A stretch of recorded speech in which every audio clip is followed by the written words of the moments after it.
สบายดีทุกคนเนาะมื้อนี้ก็มาพบกับสมจิตกับรายการเล่าเรื่องผีซึ่งผีนี้เนาะเป็นเรื่องราวหนึ่งที่ว่าสมจิตได้นำเอาจากเรื่องราวแท้เนาะจากเป็นนักศึกษาเนาะที่ว่าได้ไปทัศนศึกษาจากที่ว่าจะไปม่วนไปมุนซื่นแต่กลับกลายเป็นว่าไปแล้วพบแต่เรื่องหลอนๆพบแต่เรื่องที่ว่าแบบเป็นตาย้านเนาะ ซึ่งเรื่องราวนี้เป็นเรื่องราวจากผู้หญิงคนหนึงเนาะที่ว่าส่งเข้ามาก็คือนามสมมุติของเราก็คือชื่อแอเนาะซึ่งเราย้อนในช่วงที่ว่าเรานั้นยังเป็นนักเรียนนักศึกษาเนาะซึ่งเรา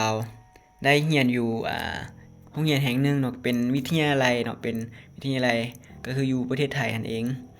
เป็นช่วงนั้นเนาะสำหรับสาขาที่เราเรียนทุกคนนั่นจะต้องได้ไปทัศนะเพราะว่ามันเป็นวิชาหนึ่งอยู่ในหน่วยกิตเนาะที่ว่าเราต้องได้ไปทัศนะเก็บข้อมูลจากและแต่ละบ่อนเนาะก็คือแหล่งท่องเที่ยวตามวัฒนธรรมต่างๆนั่นแหละเพื่อเอามาประกอบเป็นบทสอนเนาะบทเรียนหั่นและคุณเอเนาะเอเนี่ยเราก็มีมื้อนั้นเนาะเราก็ได้เตรียมเครื่องเนาะเตรียมเครื่องเพื่อไปโรงเรียนหั่นเพราะว่ามื้อนั้นเขาเจ้าจะได้พากันนำเที่ยวเนาะก็คือไปเก็บข้อมูลอยู่ต่างแขวงประมาณ3-4มื้อนี่แหละ4-5มื้อนี้ทั่วประเทศไทยนั่นแหละตามแต่ละสถานที่เนาะที่ว่าเขาเจ้าได้มีการจัดแจงไปหั่นแล้ววันนี้ฮอดมื้อเนาะเขาเจ้าก็พากันขึ้นรถกลับไปเนาะไปถึงจังหวัดทำอิฐที่เขาเจ้าไปก็คือเป็นอยู่พัทยาจังหวัดพัทยาหั่น ทางครูอาจารย์ก็ได้นำพานักศึกษาเนาะนักศึกษาจำนวนหลายคนพอสมควรเนาะว่าไปเก็บข้อมูลในครั้งนี้ก็คือไปทัศนศึกษาทั่วไปที่เราเคยไปนั่นแหละไปทัศนศึกษาหั่นแล้วก็ไปคืนที่1เนาะคืนที่1คือเจ้าก็ได้ไปพักอยู่โรงแรมแห่งหนึ่งอยู่จังหวัดพัทยาหั่นเพราะว่าคืนนั้นคือเจ้าก็ได้ไปพักแล้วก็ไปเก็บข้อมูลแหละโดยความเมื่อยแหละไปพักก็ไปพัก และคือเจ้าได้เลือกเป็นโรงแรมแห่งหนึ่งเนาะโรงแรมแห่งนั้นก็คือเป็นโรงแรมชื่อดังพอสมควรนั่นแหละแล้วก็เป็นโรงแรมหลายชั้นและคือเจ้าก็ได้เมาเนาะเมาแต่ละเป็นตึกเป็นชั้นเลยสำหรับชั้นนั้นมีแต่นักศึกษาที่ว่าอยู่หั่นแล้วฮอดมื้อนั้นเนาะมื้อที่คือเจ้านอนกลางดึกหั่นมีครูอาจารย์คนหนึงเนาะที่ว่าเรานอนบ่หลับเนาะประมาณเวลา11-12โมงนี่แหละก็นอนบ่หลับแล้วเราก็ คือแบบจะไปหาอาจารย์อีกผู้หนึงที่ว่าอยู่ห้องข้างๆนั่นแหละแล้วก็ด้วยความแบบป่วยหนักเนาะเพื่อจะไปหาอาจารย์หั่นแล้วก็ล้มเรื่องมื้ออื่นว่าจะไปอิหยังแดหั่นแล้วเราก็ลุกเนาะลุกแล้วก็ไขประตูออกไปแล้วก็เราก็ย่างไปเพราะว่าตั้งแต่ห้องบ่เราอยู่หั่นหาห้องที่ว่าอาจารย์หั่นคันกันประมาณ5-6ห้องนี่แหละเราก็ย่างผ่านเนาะย่างผ่านไปอันนี้แล้วก็ย่างผ่านระยะหนึงแล้วก็ เห็นเนาะเห็นเป็นผู้หญิงคนหนึงเนาะย่างสวนทางมาบัดนี้เราก็ย่างไปก็บ่ได้คิดอิหยังคิดว่าเป็นคนที่ว่าเขาเจ้าก็พักอยู่หั่นเนาะแล้วเราก็ย่างไปพอฮอดครึ่งทางเนาะครึ่งทางผู้หญิงคนนั้นก็หยุดด้วยความที่เฮาแบบย่างเราก็สงสัยเนาะเขาเจ้าหยุดเราก็หยุดเบิ่งนั่นแหละหยุดแล้วก็แนมเบิ่งผู้หญิงคนนั้นว่าเราเฮ็ดหยังหั่นแต่ปรากฏว่าเราหยุดเนาะเราก็หันหน้าเนาะหันหน้าเข้าหากำแพงหันหน้าเข้าหากำแพงแล้วก็ย่างทะลุกำแพงเขาเลย แบบต่อหน้าต่อตาของครูอาจารย์ท่านนั้นเนาะเราก็ตกใจแฮงเนาะตอนนี้เราก็คิดว่ามันอยู่หั่นมันมีประตูเนาะแต่ว่าเราเบิ่งดีๆอยู่หั่นบ่มีประตูเนาะเป็นกำแพงอัดนี่เลยปรากฏว่าผู้หญิงคนนั้นเนาะย่างทะลุกำแพงเข้าไปแนวว่าถ้าเราได้เห็นแบบนี้เนาะย่างทะลุกำแพงแน่นอนทุกคนต้องแบบสติแตกแน่นอนแบบบ่แม่นไผก็ย้านเนาะพอเห็นคนย่างทะลุกำแพงแบบนี้เราก็ย้านเหมือนครูอาจารย์นี่ก็เราก็ บ่ไปต่อแล้วเนาะบ่ไปหาอาจารย์ท่านนั้นแล้วก็เราก็กลับห้องเลยกลับห้องแล้วก็กลับไปแบบไปนอนแล้วแบบย้านเด้ย้านมื้อนี้แล้วก็กลับไปนอนมื้อแล้วก็มื้อต่อมาเนาะมื้อต่อมาตื่นขึ้นเช้ามาแล้วก็เจ้าก็พากันแบบเก็บของเก็บอิหยังเหมือนนั่นแหละเพื่อแบบจะไป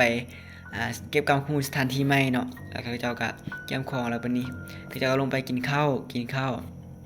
และอาจารย์ท่านนั้นเนาะก็ได้เล่าให้นักศึกษาฟังเนาะว่าเมื่อคืนเนี่ยตัวเองได้เจออิหยังแหน่เนาะ แล้วก็ทางนักศึกษาคือเจ้าก็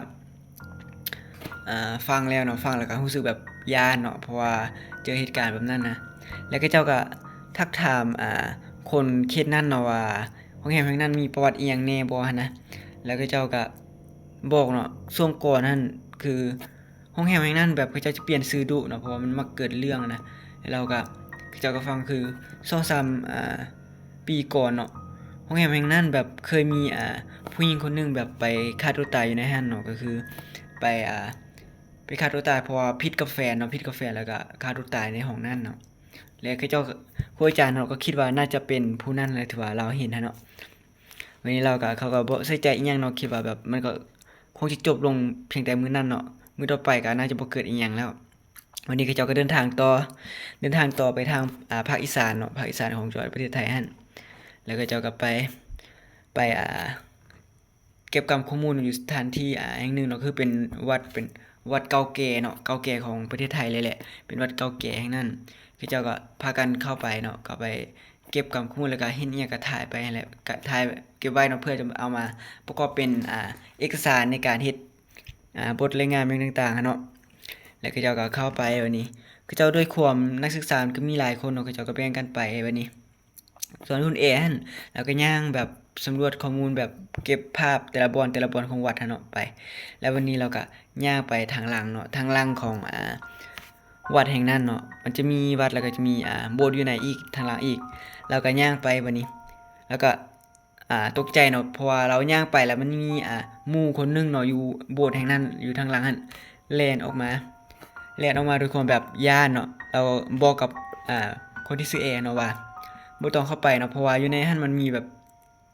สิ่งผะเนาะแบบเป็นตาย้านแฮงนะบ่อยากให้เราเข้าไปแบบเป็นตาย้านนั่นแหละด้วยความเราก็สงสัยเนาะว่าเป็นหยังบ่ให้เข้าไปนะแล้วก็คิดอีกอย่างนึงมันก็เป็นแบบพระซื่อๆเนาะพระมันให้คุ้มครองเฮาแล้วเฮาจะย้านให้หยังเนาะอันนี้เราก็บ่ได้คิดอีหยังหรอกแล้วก็ย่างถ่ายต่อไปเนาะแล้วส่วนหมู่หั้นเขาเจ้าก็กลับไปหาอาจารย์เนาะไปทางพุ่นหมดแต่ว่าเรายังแบบสำรวจบ่ทั่วถึงเนาะเราก็ไปเรื่อยๆนั่นแหละแล้วด้วยความแบบเราก็บ่ได้คิดอีหยังเนาะเราก็เข้าไปในโบสถ์แห่งนั้นเนาะโบสถ์ที่ว่าหมู่ห้ามบ่ให้เข้าไปหั่นแล้วก็แนมเบิ่งถ่ายรูปเบิ่งเนาะแต่เราก็ไปตกใจกับพระองค์หนึงเนาะเป็นพระพุทธรูปใหญ่สมควรเนาะซึ่งพระพุทธรูปนั้นแบบเขาตั้งเนาะตั้งแบบยืนอยู่ในหั่นเป็นพุทธรูปใหญ่เนาะด้วยความแบบโบสถ์แห่งนั้นเนาะมันหลังคามันชำรุดเนาะก็คือมีน้ำไหลลงมาเนาะมันเวลาฝนตกมันจะน้ำมันซอดเข้าเนาะมันจะเปียกอยู่ในหั่นแต่ว่าบังเอิญมันตกมันพอดีถึกบนตาเนาะถึกตาบนพระพุทธรูปหั่นมันคือคล้ายๆคือกับแบบผ้าของให้เนาะมันเป็นคือกับน้ำเลือดลงมานะเราเห็นแบบแรกเราก็ตกใจเนาะแต่คือแบบมันเป็นตาย้านแบบคือรูปพระเนาะพระพุทธรูปหั่นมันหน้าตาคือแบบมันเศร้าแบบแปลกๆเนาะแล้วก็มันมีนำที่ว่าฝนตกมันหยอดใส่เนาะแบบแปลว่ามันเป็นมันออกสีแบบคล้ายๆสีแดงนะคือกับให้แล้วมีเลือดออกนะแล้วก็ตกใจแฮงเนาะวันนี้เราก็บ่ได้คิดอีหยังเนาะเราก็คิดแบบคิดว่าหมู่คงย้านอันนี้นี่แหละพระอันนี้แล้วเราก็บ่ได้ใส่ใจหยังวันนี้เราก็เบิ่งทั่วๆไปเนาะแต่ว่าบังเอิญอีกอย่างหนึงเนาะเราได้ยินเป็นเสียงหัวเนาะเป็นเสียงหัวเฮ้อแบบเป็นเสียงแบบฟังแล้วแบบอื่นๆแบบเป็นตาย้านนะแบบเรายินแบบมันเป็นเสียงแบบหัวแบบแบบคือกับหัวเอียงสักอย่างนี่แหละเราก็ตกใจนะเพราะว่าตรงนั้นมีแต่เราผู้เดียวบัดนี้เราก็แนมหาซอกเสียงเนาะแต่ว่าก็บ่เห็นเนาะเราก็บ่ได้คิดหยังตอนนั้นคิดว่าตัวเองหูฟาดเนาะแล้วเราก็เบิ่งแล้วก็เราก็กลับตัวบัดนี้กลับด้วยความเราจะกลับแล้วเราก็ยินเสียงอีกว่าแบบยินเสียงแบบคนทักอะนะแบบจะกลับแล้วบ่แบบเป็นเสียงแบบเว้าเป็นตาย้านนั่นแหละแบบเป็นเสียงถามเราว่าจะกลับบ่หั่นนะแล้วเราก็แบบตกใจอีกครั้งหนึงเนาะเราก็แนมเข้าไปเบิ่งในวัดหั่นมันก็บ่มีไผอีกบัดนี้แล้วก็ย้านล่ะรู้สึกย้านกลัวแล้ว แต่เราก็บ่ได้คิดอีหยังต่อเนาะเราก็คิดว่าตัวเองยังหูฟาดนั่นเราก็พยายามกลับไปหาหมู่อยู่บ่อนมีอาจารย์เขาเจ้าชุมนุมพุ่นเนาะอยู่หน้าวัดพุ่นคือจะเราก็กลับไปหาอาจารย์นั่นแล้ววันนี้เราก็ยังสงสัยอยู่ว่าเสียงที่เรายินนั่นเป็นเสียงอีหยังเนาะเราก็ไปวันนี้ไปแล้วก็วันนี้ก็เจ้าก็พากันกลับเนาะกลับไปไปเพื่อจะไปบ้านพักอีกบ่อนนึงเนาะแต่ว่าบ่แม่นบ่อนเก่าเนาะเพื่อคืนนี้เป็นคืนที่2ที่เขาเจ้าแบบเดินทางเนาะแล้วก็เจ้าก็ ไปพักโรงแรมอีกบ่อนหนึงวันนี้โรงแรมบ่นี้ก็วันที่2นี่แต่ว่ามันบ่เกิดอีหยังเนาะบ่เจออีหยังแล้วก็บ่ได้เจออีหยังวันนี้แล้วก็มื้อต่อมาเขาเจ้าก็ไปซอกสำรวจต่อเนาะก็คือไปทัศนสถานที่อื่นต่อแต่ว่าเหตุมันมาเกิดในมื้อที่3นี่เนาะมื้อที่3เขาเจ้าไปฮอดภาคเหนือเนาะไปฮอดภาคเหนือเป็นเขตที่ว่าแหล่งท่องเที่ยวสถานที่แห่งหนึ่งเนาะแล้วก็เจ้าก็เก็บข้อมูลนักท่องเที่ยวอย่างต่างๆหมดเลยแหละแต่ว่าค่ำมาเขาเจ้าก็ไปพักอยู่โรงแรมอีกสถานที่แห่งหนึ่งเนาะซึ่งแห่งนี้เนาะเป็นแห่งหนึ่งที่ว่ามันก็เก่าเนาะเก่าแหละเขาเจ้าก็บ่ได้คิดอีหยังเอะใจอีหยังดอกแต่ว่าเขาเจ้าก็ไปเนาะวันนี้เขาเจ้าก็นอนและเราก็นอนกับหมู่อีกผู้หนึงเนาะคืนนั้นเนาะเราก็นอนกับหมู่หั่นนอนกับหมู่บัดนี้แล้วก็นอนวันนี้แล้วก็แต่ว่าเรายังแบบคาลมเวียกเนาะลมเวียกนำครูอาจารย์เลยให้หมู่เรานอนก่อนหมู่เรานอนก่อนเราก็ไปลมเวียกเนาะลมเวียกอาจจะเข้ามาดึกนิดนึงนะเข้ามานอนดึกนิดนึงหมู่เราก็นอนท่าเนาะนอนท่าวันนี้เราก็เข้ามาวันนี้ดึกประมาณ11-12 โมงแล้วหมู่เราก็นอนมืดแล้วเราก็นอนเนาะเข้าไปนอนวันนี้เราก็เข้ามาแล้วก็ได้ยินเสียงคือเก่าเนาะเป็นเสียงหัวแบบเอแบบเป็นเสียงหัวแบบสะอึดสะอื้นนั่นแหละแล้วก็เริ่มแปลกๆแล้วนี่เราก็ยินเสียงแบบนั้นเนาะเราย้านแหละแล้วก็เข้าไปนอนเนาะโดยคุมตานอนเพื่อให้นอนหลับนั่นแหละแล้วก็นอนวันนี้ด้วยความแบบกึ่งหลับกึ่งตื่นเนาะกึ่งหลับกึ่งตื่นน่ะเราก็ได้แบบยินเสียงเนาะเป็นเสียงเสียงคนยางเนาะเป็นเสียงคนยางอยู่ในห้องหั่นแต่ว่าหมู่เรานอนเนาะหมู่เรานอนวันนี้เราก็ด้วยความย้านแน่เราก็แบบบ่เบิ่งเต็มตาเนาะพยายามแบบเบิ่งน้อยเดียวนี่แบบลืมตาน้อยเดียวหั่นนะเบิ่งแบบแต่ว่าเราเบิ่งเนาะปรากฏว่ามันเห็นแบบมันเห็นเป็นผู้หญิงเนาะเห็นเป็นผู้หญิงที่ว่าแบบย่างแบบแต่ว่าเรายังเห็นบ่แจ้งดอกแบบมันเป็นแบบคือคล้ายๆแบบห่างผู้หญิงหั่นน่ะแล้วก็เห็นนั่นเราก็คิดว่าเป็นหมู่เนาะคิดว่าเป็นหมู่แบบเราหมู่เราลุกหั่นน่ะแล้วก็บ่ได้เอะใจหยังแล้วก็นอนต่อบัดนี้เรื่อยๆแบบยังบ่ทันหลับเนาะบัดนี้แล้วก็ยินอีกเนาะยินอีกเป็นเสียงผู้หญิงอีกแล้วย่างแบบย่างวนอ้อมรอบไปอ้อมมาหั่นแหละแล้วนี้เราก็ฮู้แล้วมันบ่แม่นหมู่เราเนาะเพราะว่าหมู่เราคงบ่ย่างแบบนั้นหั่นน่ะ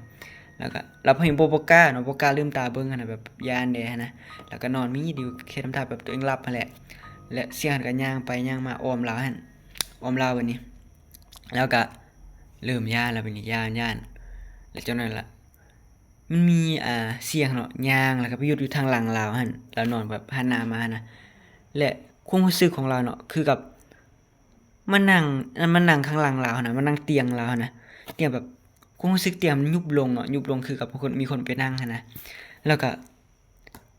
ย้านบัดนี้ย้านแล้วเราก็แบบพยายามเนาะพยายามแบบกั้นใจไว้เนาะคือกั้นใจแบบย้านนั่นแหละแล้วก็ท่องแบบบทสวดอย่างนั้นนะที่ว่าคือได้หั่นแล้ววันนี้เสียหั่นก็ความรู้สึกกันรู้สึกแบบว่ามันอ่าห่างนั้นลุกออกไปแล้วเนาะลุกออกไปแล้วก็โล่งอกนิดนึงเนาะแบบคิดว่ามันจะลุกออกไปแล้วนะแล้วก็เราก็นอนต่อบัดนี้นอนได้สักพักนึงเนาะเราก็ได้ยินเสียงอีกเนาะยินเสียงเป็นผู้หญิงย่างอยู่ในห้องอีกบัดนี้แล้วก็เริ่มบ่ไหวแล้วเพราะว่าเราก็เมื่อยในโดยการแบบไปเก็บข้อมูลมาได้นะอยากนอนแล้วนี้แล้วก็พยายามลืมตาเบิ่งเนาะปรากฏว่าเห็นเป็นผู้หญิงเนาะผู้หญิงห่างแบบอ่าพองามเลยแหละแต่ว่าหันหลังใส่เราเนาะบ่ได้หันหน้าหันหลังแต่ว่าผมยาวฮอดก้นพี่เลยเนาะผมเป็นผู้หญิงผมยาวเนาะแล้วก็ย่างผ่านไปแล้วก็เข้าห้องน้ำเนาะแล้วเราก็คิดว่าเป็นหมู่เนาะคิดเป็นหมู่แบบหมู่เราลุกไปเข้าห้องน้ำสินะแล้วก็จนเราก็ยินเสียงเปิดฝักบัวแล้วก็คิดว่าเป็นหมู่เรานอนจะไปอาบน้ำเนาะอาบน้ำด้วยความแบบร้อนนะแล้วก็หลับตานอนต่อบัดนี้นอนต่อบัดนี้แต่ว่าเราพัดรู้สึกเนาะรู้สึกเป็นมีผู้หญิงมานอนทางหน้าเราหั่นนะนอนทางหน้าเราหั่นบัดนี้เราก็พยายามแบบลืมตาเบิ่งเนาะแล้วก็ลืมตาเบิ่งหั่นน่ะปรากฏว่าสิ่งที่เราเห็นเนาะเป็นหน้าคนเนาะเป็นหน้าผู้หญิงคนหนึงเนาะที่แบบหน้าแบบเต็มไปด้วยเลือดเนาะแต่ว่าซีดแล้วก็ ห่างเพียงแต่หน้าลาวเพียงแต่2คืบนี่เนาะ2คืบแบบห่างจากหน้าลาวหั่นน่ะเราก็ตกใจแฮงแล้วบัดนี้เราตกใจบัดนี้เราก็แบบเอาตีนอะถีบเลยเราเอาตีนถีบยันหั่นน่ะถีบแล้วก็แบบสุดแฮงแล้วบัดนี้แต่ก็ถึกแล้วแต่เราคิดว่าน่าจะเป็นหมู่เราหั่นแหละถึกแต่บัดนี้เราก็แบบตกใจเนาะถีบแล้วบัดนี้เราก็แบบบ่กล้าลุกเบิ่งหั่นน่ะแล้วก็นอนต่อหั่นน่ะเลยถีบแล้วบัดนี้ แต่ว่าเราบ่ยินเสียงเนาะบ่ยินเสียงแบบตกอิหยังหันนะแต่นี้เราก็คิดว่าจะเป็นหมู่เราแบบนอนแล้วเราทีบแบบเป็นแบบเฮ็ดภาพลวงตาเห็นหันนะเราเห็นหั้น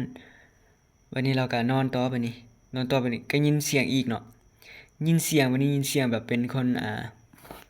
แบบพยายามแบบหัวเนาะเป็นเสียงหัวแบบฮึอ้อมเราหั่นแหละอ้อมเราหันไปมาหันเราก็แบบ ด้วยความเราเมื่อยแน่เนาะเมื่อยแน่เราก็บ่ได้ใส่ใจอิหยังเนาะแบบเพราะว่าเราเมื่อยแน่นะอยากนอนแล้ววันนี้เราก็หลับนอนไปเนาะนอนไปแล้วก็แบบเพ้อหลับไปหันนะแล้วก็ตื่นมาตอนเช้าวันนี้ตื่นมาตอนเช้าแล้วก็ไปถามหมู่เราเนาะเมื่อคืนแม่นเราได้ไปเข้าห้องน้ำอิหยังบ่หั่นนะแล้วหมู่เราก็ว่าแบบเมื่อคืนบ่ได้เข้าห้องน้ำเนาะขนาดเจ้าแบ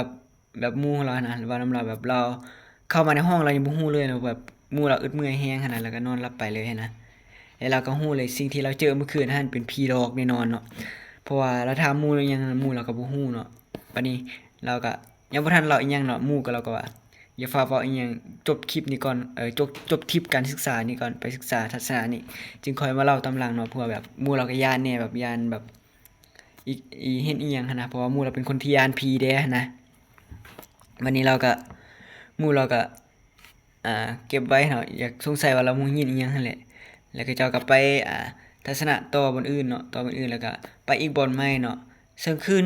มื้อต่อมาเนาะเป็นเราก็บ่ได้เจออิหยังแต่ว่าเป็นหมู่เราอีกคนหนึงเนาะที่ว่าเจอเนาะเจอแบบเป็นเสียงเนาะแบบมาด้วยเสียงนั่นแหละมาด้วยเสียงแบบเป็นผู้หญิงเนาะเป็นผู้หญิงที่แบบยินเป็นเสียงผู้หญิงที่แบบมากวนคือแบบเดียวกับเราหั่นแหละเป๊ะเลยแบบเดียวกับเราหั่นและ คือเจ้าก็เราหมู่เราเนาะก็ได้เล่าเหตุการณ์มาให้ทีมทัศนะครูอาจารย์ท่านฟังอะเนาะแล้วก็เจ้าก็ว่าแบบประวัติโรงแรมแห่งนั้นแบบที่เขาเจ้าไปพักอะนะแต่ละบ่อนแบบมันมักมีแบบเหตุการณ์ที่ว่าเกิดขึ้นเนาะเกิดขึ้นในโรงแรมแห่งนั้นเนาะเพราะว่าโรงแรมอีกอย่างหนึงแบบเป็นสถานที่หนึงที่แบบเราบ่ฮู้ว่ามันจะเกิดอิหยังขึ้นหันนะเพราะว่ามันเคยตั้งอิหยังก็เกิดขึ้นได้นั่นแหละ แล้วก็เจ้าก็ผ่านแบบไปทัศนะเนาะซึ่งทริปที่เขาเจ้าไปทัศนะในครั้งนี้เนาะเขาเจ้าไปพัก5คืนเนาะทั้งหมดเลยเขาเจ้าก็ไปหลายเขตหลายบ่อนเติบเนาะแล้วก็สำหรับเรื่องราวคลิปนี้ก็จะมีเพียงส่ำนี้เนาะสำหรับเรื่องราวนี้นะว่าเรื่องราวนี้เป็นเรื่องราวหนึงเลยที่ว่าแบบจากที่ว่าเราจะไปม่วนไปทัศนะเนาะแต่กลับกลายเป็นว่าแบบไปเจอเรื่องสยองขวัญเนาะ สำหรับเรื่องหมู่เพื่อนที่ว่าได้รับฟังเรื่องนี้แล้วรู้สึกเป็นยังไงแนวใดหั้นอย่าลืมแบบคอมเมนต์ใต้คอมเมนต์เนาะคอมเมนต์อ่าให้คำติชมสมคิดใดเนาะเพื่อสมคิดนั้นจะเอามาปรับแปลงแล้วก็มาเปลี่ยนเรื่องเล่าเนาะให้แบบเป็นตาย้านขึ้นบ่หั้นนะให้ทุกคนได้รับฟังเนาะสมจิตจริงจะฮู้แบบคอที่แบบสมจิตนั้นผิดพลาดหั้นเนาะอืม แล้วก็ถ้าหมู่เพื่อนมีคนใดที่ว่ามีเรื่องเล่าที่แบบเป็นตาย้านหรือว่ามีเรื่องใดสามารถส่งเข้ามาหาสมจิตได้เนาะเดี๋ยวสมจิตจะเอามาเล่าในช่องเพื่อให้ทุกคนได้รับรู้แล้วก็รับฟังไปพร้อมกันเนาะและก่อนจากกันมื้อนี้เนาะอย่าลืมกดไลค์กดแชร์กดติดตามสมจิตเนาะเพื่อบ่พลาดคลิปใหม่ๆและก็ให้กำลังใจสมจิตเนาะเพื่อสมจิตนั้นไปซอกเรื่องราวแล้วก็มาเล่าให้ทุกคนในคลิปต่อๆไปเนาะสำหรับคลิปนี้ EP นี้ขอลาทุกคนไปส่ำนี้เนาะสบายดีบ๊ายบาย